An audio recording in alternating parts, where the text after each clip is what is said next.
ನಮಸ್ತೆ ಮಾತೃಭೂಮಿ. ಕ್ಯಾಲ್ಸಿಯಂ ಕಡಿಮೆ ಆದ್ರೆ ಇಷ್ಟೆಲ್ಲ ಆಗತ್ತಾ? ಇಷ್ಟೊಂದು ಇಂಪಾರ್ಟೆಂಟ್ ಯಾಕೆ ಈ ಕ್ಯಾಲ್ಸಿಯಂ? ಪ್ರೀತಿಯ ವೀಕ್ಷಕರಿಗೆ ಆಯುರ್ ಪಾಂಚಜನ್ಯದ ಮತ್ತೊಂದು ವಿಶೇಷ ಸಂಚಿಕೆಗೆ ಸ್ವಾಗತ.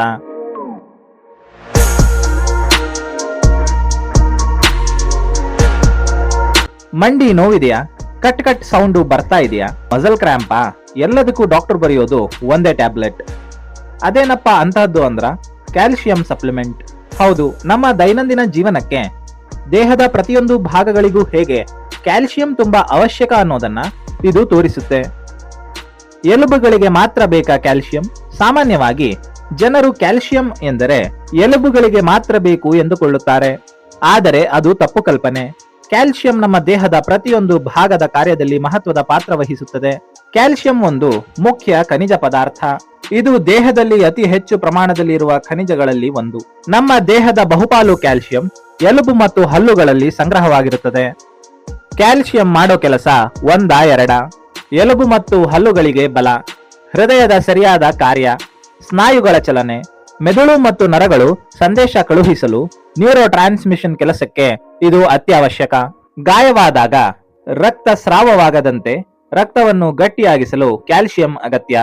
ದೇಹದಲ್ಲಿ ಶಕ್ತಿ, ಚುರುಕುತನ, ಚಲನೆ, ಮಾಂಸ ಖಂಡಗಳ ಸರಿಯಾದ ಕಾರ್ಯಕ್ಕೆ, ನೆನಪಿನ ಶಕ್ತಿಯನ್ನು ಕಾಪಾಡಿಕೊಳ್ಳಲು, ಹೀಗೆ ಅನೇಕ ಕೆಲಸಗಳಿಗೆ ಕ್ಯಾಲ್ಸಿಯಂ ಬೇಕೇ ಬೇಕು. ಇಂತಹ ಕ್ಯಾಲ್ಸಿಯಂ ದೇಹದಲ್ಲಿ ಕಡಿಮೆಯಾದಾಗ ಹೇಗೆ ಕಂಡುಹಿಡಿಯೋದು ಕ್ಯಾಲ್ಸಿಯಂ ಡಿಫಿಷಿಯನ್ಸಿಯನ್ನ? ಕ್ಯಾಲ್ಸಿಯಂ ಕಡಿಮೆಯಾದರೆ ದೇಹದಲ್ಲಿ ಹಲವಾರು ಲಕ್ಷಣಗಳನ್ನ ಕಾಣಬಹುದು. ಜಾಯಿಂಟ್ ಪೇನ್, ನಡೆಯುವಾಗ ಟಕ್ ಟಕ್ ಶಬ್ದ, ಎಲುಬು ದುರ್ಬಲತೆ, ಹಲ್ಲುಗಳ ಸಮಸ್ಯೆ, ಸ್ನಾಯು ಸೆಳೆತ ಮಸಲ್ ಕ್ರಾಂಪ್ಸ್, ಕೈಕಾಲುಗಳಲ್ಲಿ ಚಳಿ ಅಥವಾ ಟಿಂಗ್ಲಿಂಗ್ ಸೆನ್ಸೇಷನ್, ದಣಿವು, ಬಾಡಿ ಪೇನ್, ಕೆಲವೊಮ್ಮೆ ನುಂಗಲು ಕಷ್ಟ dysphagia, involuntary twitching of muscles, muscle movement, ಉಗುರುಗಳು ಸುಲಭವಾಗಿ ಮುರಿಯುವುದು, ಚರ್ಮ ಒಣಗುವುದು, ಕೂದಲು ಒಣಗುವುದು ಮತ್ತು ಉದುರುವುದು ಇವು ಸಾಮಾನ್ಯ ಲಕ್ಷಣಗಳಾದರೆ ವೈದ್ಯರು ತಮ್ಮ ಅನುಭವದ ಆಧಾರದ ಮೇಲೆ ರಕ್ತ ಪರೀಕ್ಷೆ, ಸ್ಕ್ಯಾನಿಂಗ್, ಬೋನ್ ಮಿನರಲ್ ಡೆನ್ಸಿಟಿ ಹೀಗೆ ಮುಂತಾದ ಪರೀಕ್ಷೆಗಳ ಮೂಲಕ ಪತ್ತೆ ಹಚ್ಚುತ್ತಾರೆ. ಮಕ್ಕಳಿಗೆ ಏಕೆ ಬೇಕು ಹೆಚ್ಚು ಕ್ಯಾಲ್ಸಿಯಂ? ಮಕ್ಕಳ ದೇಹ ಬೆಳೆಯುವ ಹಂತದಲ್ಲಿರುವುದರಿಂದ ಎಲುಬುಗಳು ಉದ್ದವಾಗುತ್ತವೆ, ಹಲ್ಲುಗಳು ಬೆಳೆಯುತ್ತವೆ, ದೇಹ ವಿಕಾಸಗೊಳ್ಳುತ್ತದೆ. ಆದ್ದರಿಂದ ಮಕ್ಕಳಿಗೆ ಸಮರ್ಪಕ ಕ್ಯಾಲ್ಸಿಯಂ ಸಿಕ್ಕರೆ ಭವಿಷ್ಯದಲ್ಲಿ ಬಲವಾದ ಎಲುಬುಗಳು ಸಿಗುತ್ತವೆ. ದೇಹ ಅದನ್ನು ಬಳಸಿಕೊಳ್ಳುತ್ತದೆ. ಮಹಿಳೆಯರಲ್ಲಿ ಇನ್ನೂ ವಿಶೇಷ ಈ ಕ್ಯಾಲ್ಸಿಯಂ. ಗರ್ಭಾವಸ್ಥೆ, ಪ್ರೆಗ್ನೆನ್ಸಿ, ತಾಯಿಯ ಹಾಲುಣಿಸುವ ಸಮಯ ಲ್ಯಾಕ್ಟೇಷನ್ ಪೀರಿಯಡ್, ಮುಟ್ಟು ನಿಲ್ಲುವ ವಯಸ್ಸು ಮೆನೋಪಾಸ್ ಇನ್ನು ಮುಂತಾದ ಸಂದರ್ಭಗಳಲ್ಲಿ ಕ್ಯಾಲ್ಸಿಯಂ ಬಹಳ ಮುಖ್ಯ. ಕ್ಯಾಲ್ಸಿಯಂ ಅನ್ನು ನಿಯಂತ್ರಿಸಲು ಬೇಕೇ ಬೇಕು ಈ ಹಾರ್ಮೋನ್, ಪ್ಯಾರಾಥೈರಾಯ್ಡ್ ಹಾರ್ಮೋನ್. ರಕ್ತದಲ್ಲಿ ಕ್ಯಾಲ್ಸಿಯಂ ಕಡಿಮೆಯಾದರೆ ಇದನ್ನು ಹೆಚ್ಚಿಸಲು ಸಹಾಯ ಮಾಡುತ್ತದೆ. ಕ್ಯಾಲ್ಸಿಟೋನಿನ್ ಹಾರ್ಮೋನ್ ರಕ್ತದಲ್ಲಿ ಕ್ಯಾಲ್ಸಿಯಂ ಹೆಚ್ಚಾಗಿದ್ದರೆ ಕಡಿಮೆ ಮಾಡಲು ಸಹಾಯ ಮಾಡುತ್ತದೆ ಮತ್ತು ಅದನ್ನು ಎಲುಬುಗಳಿಗೆ ರವಾನಿಸುತ್ತದೆ. ವಿಟಮಿನ್ ಡಿ ಮತ್ತು ಕ್ಯಾಲ್ಸಿಯಂ ಪ್ರಾಣ ಸ್ನೇಹಿತರು, ನಿಮಗೆ ಗೊತ್ತಾ? ಹೌದು, ಕೇವಲ ಕ್ಯಾಲ್ಸಿಯಂ ತಿನ್ನುವುದರಿಂದ ಸಾಲದು. ವಿಟಮಿನ್ ಡಿ ಇದ್ದಾಗ ಮಾತ್ರ ಕ್ಯಾಲ್ಸಿಯಂ ಸರಿಯಾಗಿ ದೇಹದಲ್ಲಿ ಅಬ್ಸರ್ವ್ ಆಗುತ್ತದೆ.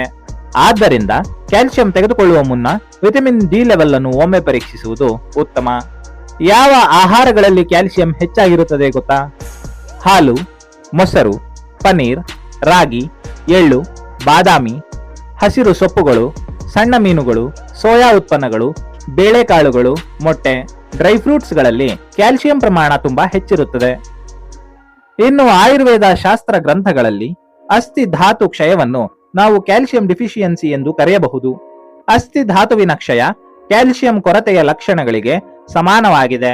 ಇಲ್ಲಿ ವಾತದೋಷ ಶಮನ ಮಾಡಿ ಆಯುರ್ವೇದ ತೈಲಗಳ ಬಳಕೆ, ಭಸ್ತಿ ಚಿಕಿತ್ಸೆ, ಪ್ರವಾಳ ಭಸ್ಮ, ಶಂಖಭಸ್ಮ, ಮುಕ್ತಾಪಿಷ್ಟಿ, ಅಸ್ಥಿವರ್ಧಕ ಕಷಾಯಗಳು, ಕ್ಷೀರಬಸ್ತಿ, ಸ್ನೇಹನ, ಸ್ವೇದನ, ಬೆಳಗ್ಗೆ ಸೂರ್ಯಕಿರಣ ಸೇವನೆ, ನಿಯಮಿತ ಯೋಗಾಸನಗಳಾದ ತಾಡಾಸನ, ವೃಕ್ಷಾಸನ, ಭುಜಂಗಾಸನ, ತೂಕ ಹೊರುವ ವ್ಯಾಯಾಮ, ವೆಯ್ಟ್ ಬೇರಿಂಗ್ ಎಕ್ಸರ್ಸೈಸಸ್, ಸರಿಯಾದ ನಿದ್ರೆ ಹೀಗೆ 10 ಹಲವು ಆಯುರ್ವೇದ ಚಿಕಿತ್ಸಾ ಕ್ರಮಗಳ ಮೂಲಕ ಈ ಕೊರತೆಯಿಂದ ಹೊರಬರಬಹುದು. ಇನ್ನು ಕ್ಯಾಲ್ಸಿಯಂ ಟ್ಯಾಬ್ಲೆಟ್ಗಳನ್ನು ಸ್ವತಃ ಎಂದಿಗೂ ತೆಗೆದುಕೊಳ್ಳಬೇಡಿ. ಏಕೆಂದರೆ ಅಗತ್ಯವಿಲ್ಲದೆ ಹೆಚ್ಚು ತೆಗೆದುಕೊಂಡ ಪಕ್ಷದಲ್ಲಿ ಮೂತ್ರಪಿಂಡಗಳಲ್ಲಿ ಕಲ್ಲು, ಮಲಬದ್ಧತೆ, ಅಜೀರ್ಣ ಸಮಸ್ಯೆ, ಹೆಚ್ಚು ಕ್ಯಾಲ್ಸಿಯಂ ಸಂಗ್ರಹ ಉಂಟಾಗಿ ಕಿಡ್ನಿ ಮತ್ತು ಹೃದಯಕ್ಕೆ ತೊಂದರೆ ಉಂಟಾಗುತ್ತದೆ. ಆದ್ದರಿಂದ ವೈದ್ಯರ ಸಲಹೆಯಂತೆ ಮಾತ್ರ ತೆಗೆದುಕೊಳ್ಳಿ. ಕ್ಯಾಲ್ಸಿಯಂ ಎಂದರೆ ಕೇವಲ ಎಲುಬಿನ ವಿಷಯವಲ್ಲ, ಅದು ಹೃದಯದಿಂದ ಹಿಡಿದು ಸ್ನಾಯುಗಳವರೆಗೆ ನರಗಳಿಂದ ಹಿಡಿದು ಹಲ್ಲುಗಳವರೆಗೆ ನಮ್ಮ ದೇಹದ ಜೀವಾಳ. ಆದ್ದರಿಂದ ಕ್ಯಾಲ್ಸಿಯಂ ಕೊರತೆಯನ್ನು ನಿರ್ಲಕ್ಷಿಸಬೇಡಿ. ಕ್ಯಾಲ್ಸಿಯಂ ಬಗೆಗಿನ ಯಾವುದೇ ಸಂಶಯ ಮತ್ತು ಚಿಕಿತ್ಸಾ ಸಲಹೆಗಾಗಿ ಆಯುರ್ ಪಾಂಚಜನ್ಯದ ನುರಿತ ವೈದ್ಯರನ್ನು ಸಂಪರ್ಕಿಸಿ. ಕ್ಯಾಲ್ಸಿಯಂ ಬಗ್ಗೆ ತಿಳಿಯಿರಿ ಮತ್ತು ತಿಳಿಸಿರಿ. ಮುಂದಿನ ಸಂಚಿಕೆಗಳಲ್ಲಿ ಆಯುರ್ವೇದದ ಮತ್ತಷ್ಟು ಆಸಕ್ತಿಕರ ಸಂಗತಿಗಳನ್ನ ನಿಮ್ಮ ಮುಂದೆ ಪ್ರಸ್ತುತಪಡಿಸಲಿದ್ದೇವೆ. ಅಲ್ಲಿವರೆಗೆ ಧನ್ಯವಾದ. ಜೈ ಹಿಂದ್, ಜೈ ಆಯುರ್ವೇದ, ಜೈ ಕರ್ನಾಟಕ ಮಾತೆ.